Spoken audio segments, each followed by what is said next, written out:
What's up, guys? Welcome to Inside Texas Football, powered by InsideTexas.com. You got Texas Homer right here. And of course, we got Coach. We're super excited to do some film study for you guys as well. So make sure to like and subscribe to the channel. And also, right now, we got a good deal. Use promo code IT1 to get 2 months of InsideTex.com for only $1. So let's not waste any time. Last time we did cover one, which is a single high coverage. We said we were going to do cover three, which is one of my favorite coverages. I don't know about you, Coach. We'll see what you think about it. But we're going to get into it, the strengths, the weaknesses, all of that. But first, let's start off with a little diagram. And, Coach, you can explain to us the basics of the coverage, and then we'll get more into the advanced stuff like what match means and all that. But at a base level, Coach, let's just talk country cover three. So Right. here's the schematic, if you can break it down for the fans. Yeah, man, pretty much cover three is three deep. That's what it means, right? You got a guy on the left, the other corner playing a deep third, the middle safety playing a third, and then the other corner playing a deep third. You got your safety and your outside linebacker playing curl flats, and then you got the two linebackers in the middle playing hook zone. Pretty much it gives you eight in the box, kind of help defend the run and take away all the intermediate to deep routes. That's what cover three does, and that's what it is. Strength wise, you're going to have a good blend of being able to stop the pass and the run. That's why coaches are going to run it. So you have good protection on the three deep zone. You have pretty good underneath protection there, and also, like you said, you have eight guys near the box. So that corner up here, you see that safety, and then this corner, they're going to be dropping back. All eight other guys, including the defensive line, are going to be able to be active in the run. Correct. So it's a good blend there, but it does, of course, have some weaknesses like every single defense does. Yeah. So, Coach, we're going to go into some film study, but before we show the actual film, what are some quick problems with cover three that are the most common ways to attack it? Yeah, most people like to attack cover three, running up the seams, attacking the seams, getting vertical, maybe running four verts, your quick passes to the sideline like the flats, getting your guy in space, see if he can make someone miss. But more than likely, people like to attack cover three by attacking the seams and running four verticals. And then what's the problem too with that with the curl flat defenders whenever they're coming in? One of the biggest things is depends if you're playing the field side. It's a lot of space. It's especially if it's an RPO concept. That curl flat defender has to run a long way to cover that actual zone, so it leaves so much of a window and space for the quarterback to complete a pass if they're Yeah. running like a quick hookup route. Good stuff. All right, you ready to get into the actual film study part? And we'll show you these weaknesses in real time. So we'll go to the film in 1 second. All right, Coach, this is a cover three example with Texas in cover three versus Houston last year. And this is a good display of why the seams are vulnerable in cover three, and Houston took advantage of that. So let's break down this cover three look. Yeah, so like we talked about in the beginning, cover three, it's middle safety has a third, this corner has a third, and this corner has a third. Right? Like we also talked about, this guy here is kind of in limbo. It takes a long time to get here and cover the curl flat, which the zone he has. The two middle linebackers have what we call a hook zone, and then this safety coming down the box has curl flat as well. So it's pretty much mirrored the exact same side as this guy. So let's see how Texas runs this. I want to stop it here. One thing I want to point out is you kind of see this guy's belly. This guy has middle field. He has this. These underneath guys here is very, very important to get your hands on anybody coming into your zone. Because if you don't, you put so much stress on this guy, and this guy.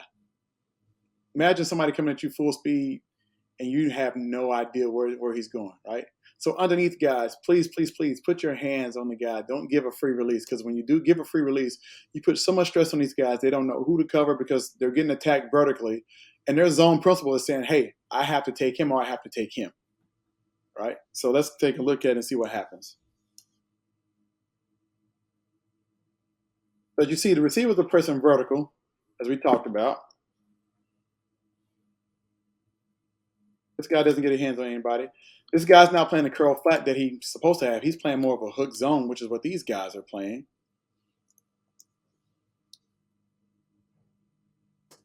Pause it here.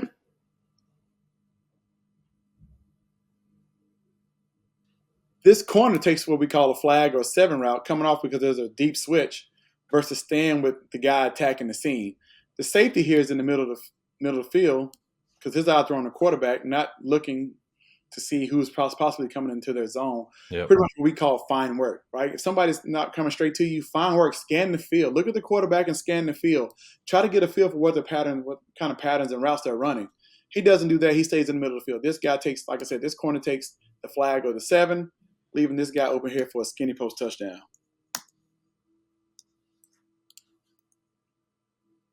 And that's how you manipulate cover 3. Now and that's also how Sark finds a new wide receiver he wants on the Longhorns. So most definitely. Yeah, so good catch there by old Golden. But absolutely. Okay, cool. So that's exactly how you can get hit by the seams with 2 verticals on a single side, overloading that free safety. And also if they switch late, like you saw when it went from a corner to a post and they switched there. And Texas has gotten caught with that a few times in cover 3 and in quarters. All right, cool. And then let's go to the next one where we're going to show you how we talked about earlier, how it's really, really hard to get to the flats. The player that has to get to those curl flats sometimes can be a mile away, especially if it's to the field. So here's a great example of that from OU of this year. So what's going on here, Coach? Yeah, so basically the biggest tail of cover 3, butt to the sideline, bail, middle of the field, and butt to the sideline, he's already bailing. Like we talked about, this guy has curl flat. Look how far he has to run just to cover this zone here.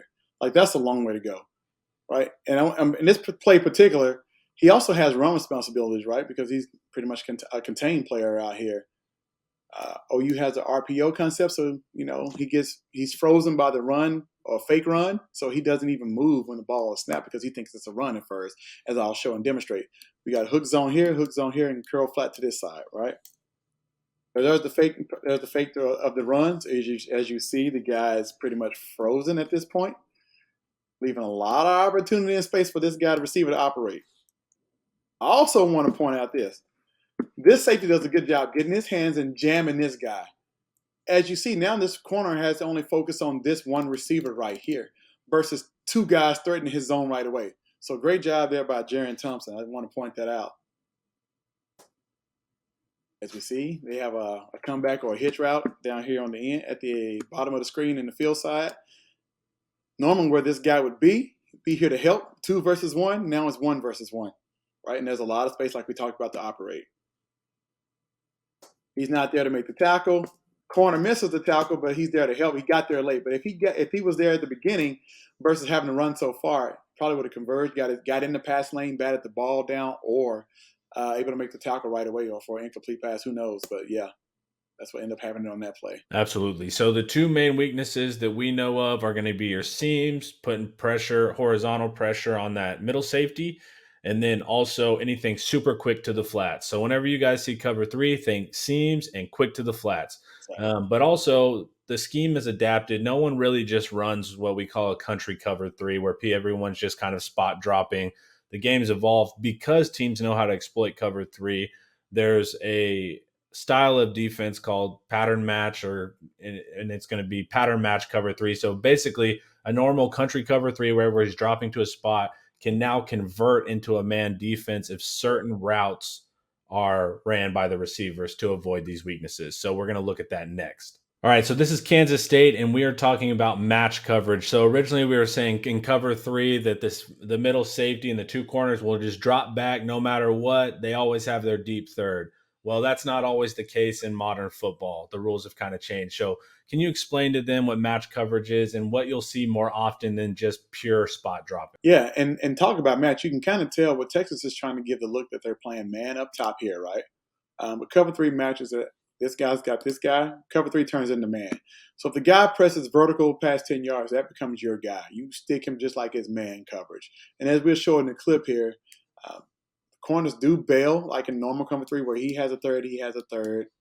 This guy has a third, and Texas kind of playing cover 3 strong match where the safety replaces this linebacker here, so he drops and plays the hook zone. This guy has curl flat, hook zone, right?